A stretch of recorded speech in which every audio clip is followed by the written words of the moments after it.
Well, hello, hockey fans, and welcome to this week's update with the Junior Stampede. With us is Coach Rylan Galiardi of the under-18 boys, and we have a lot to talk about, Coach. I guess so. What a weekend you guys had. Yeah, we've been doing pretty good. First ever Super Series here in Sioux Falls, and you guys came in. Now, who did they play first?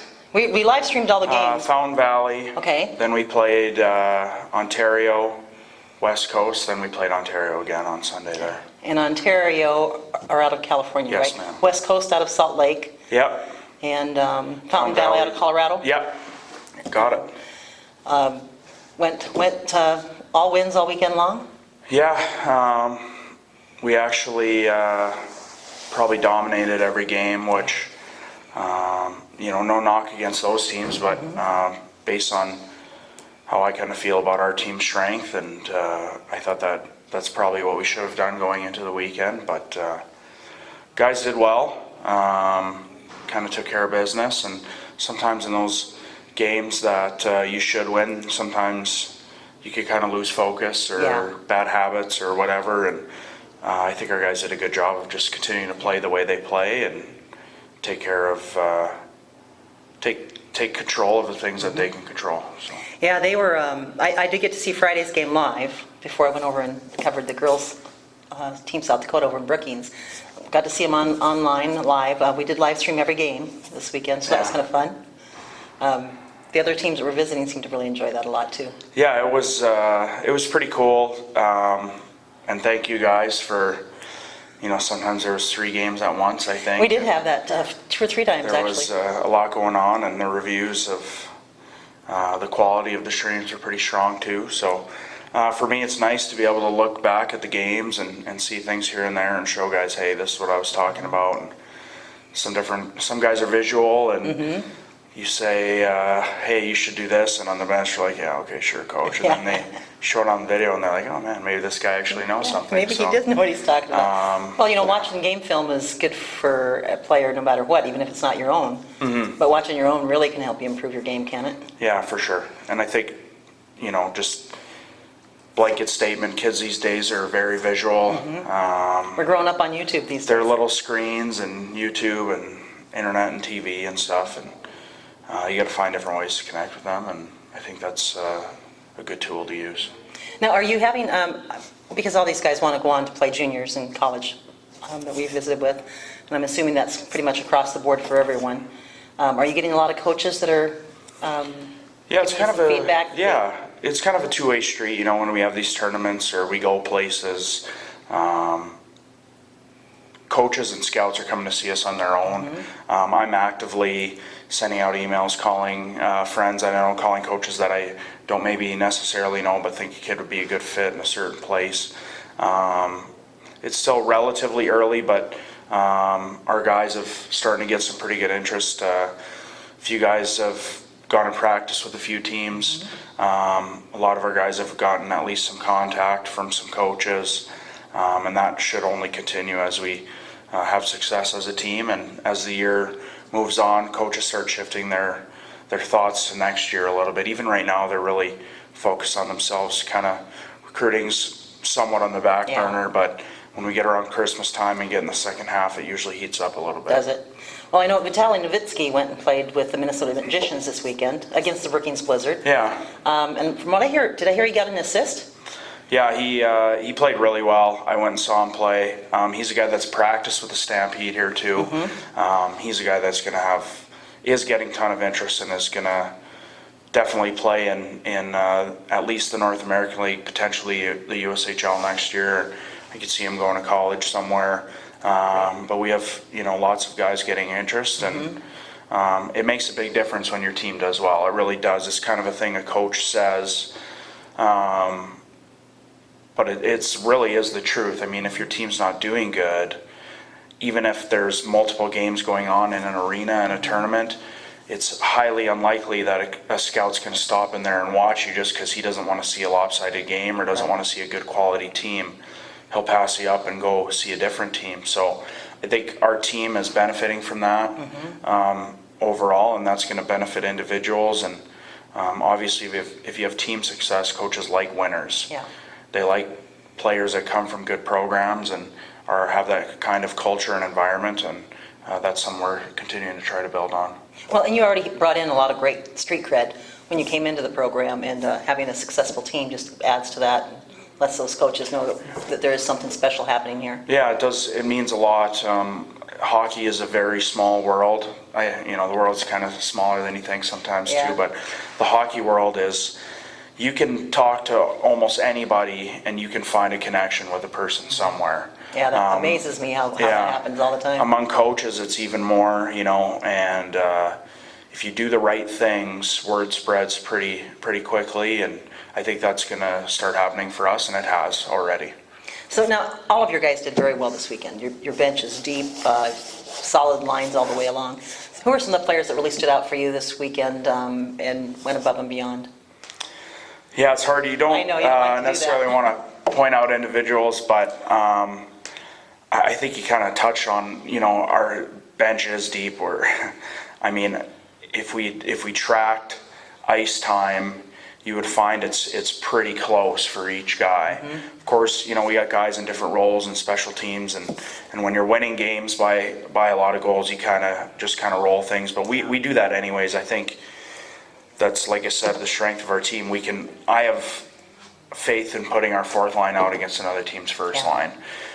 When you look at the 6 defensemen we put out there, when any different night someone, Dima and Mitch could be our third pairing, well, they could be another team's top pairing, or, those guys are maybe our top pairing one night and another pairing is our third pairing, and it's a good luxury to have, and I think it's important.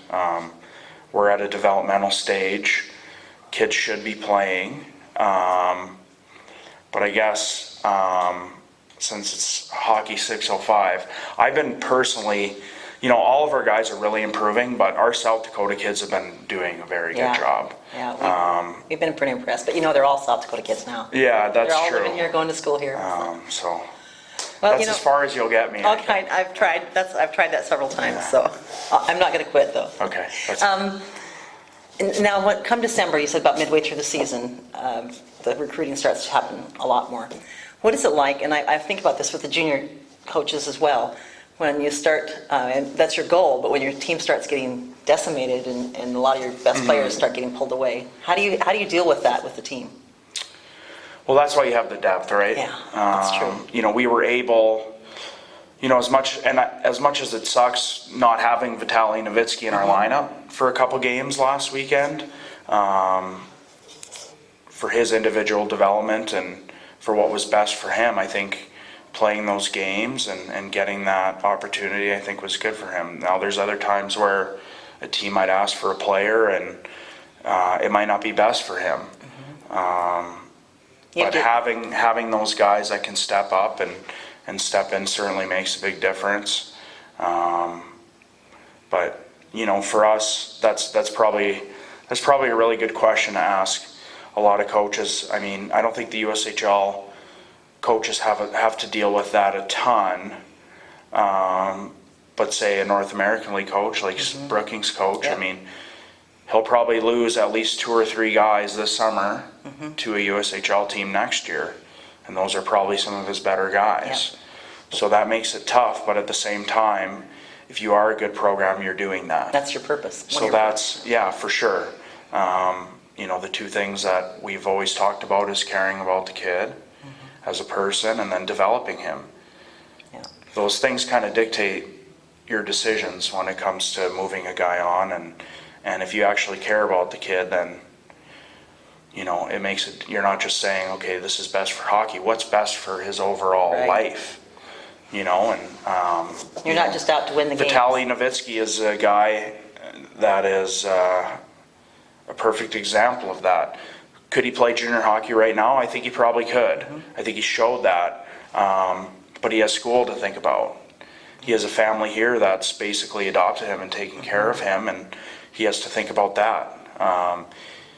He's very comfortable here. He's comfortable with his teammates. He's comfortable in Sioux Falls. That could change really fast in the wrong situation. Good so point. Coaches need to be careful where they send a kid off to as well. That's a really good point.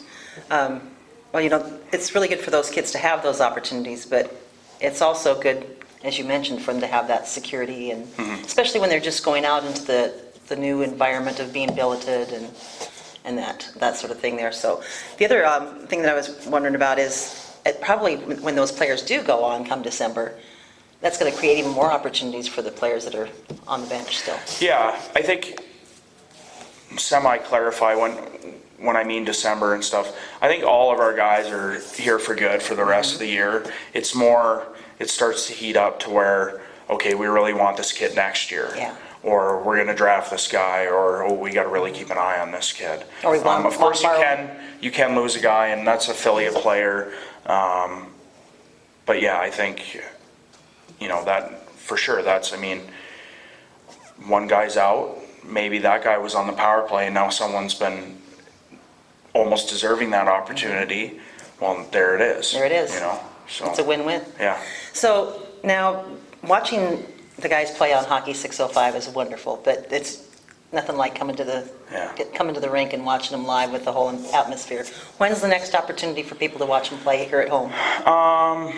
That's a good question. We are on the road basically until January. I think that's 15th, 16th weekend. Oh, wow. We'll be here against a Canadian team. So we're going to Grand Forks this weekend. Then we have a Thanksgiving break. Then we go to Shattuck at the start of December.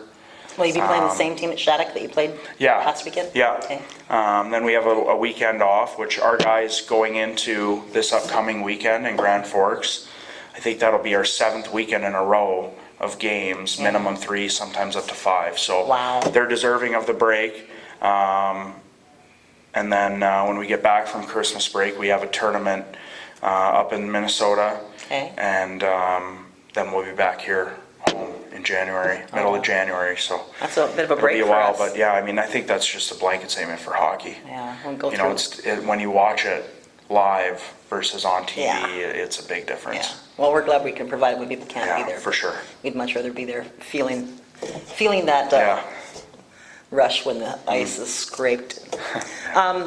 So in Grand Forks, who will you be playing there? It's a good weekend for us. We're playing 3 Canadian teams and a German team.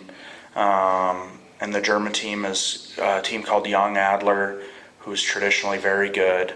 And the 3 Canadian teams, 2 Winnipeg teams, and a Saskatchewan team. And that's at Ralph Engelstad Arena up there. So it'll be a really good opportunity for our guys. Should be heavily scouted from what I've heard. And we get to play teams we haven't seen and probably some very strong teams. So it's going to be a good test for us, but I think we're all looking forward to it. Yeah. Now, do you know if those teams will be, or those games will be live available? I don't think so. I don't think so. You'll have to go to Grand Forks. I guess we need to Nebraska. Get on the road. Hockey Nebraska now. Yeah. All right. Well, thanks as always for taking time with us for the thank update. Really proud of your guys this weekend. They repped the 605 very well, as always. Thank you. Appreciate the coverage. All right. Folks, that'll wrap it up for this week, and we'll catch up with you and find out what happened in Grand Forks next week. Awesome. Thank you. Thanks for watching. You are Hockey 605.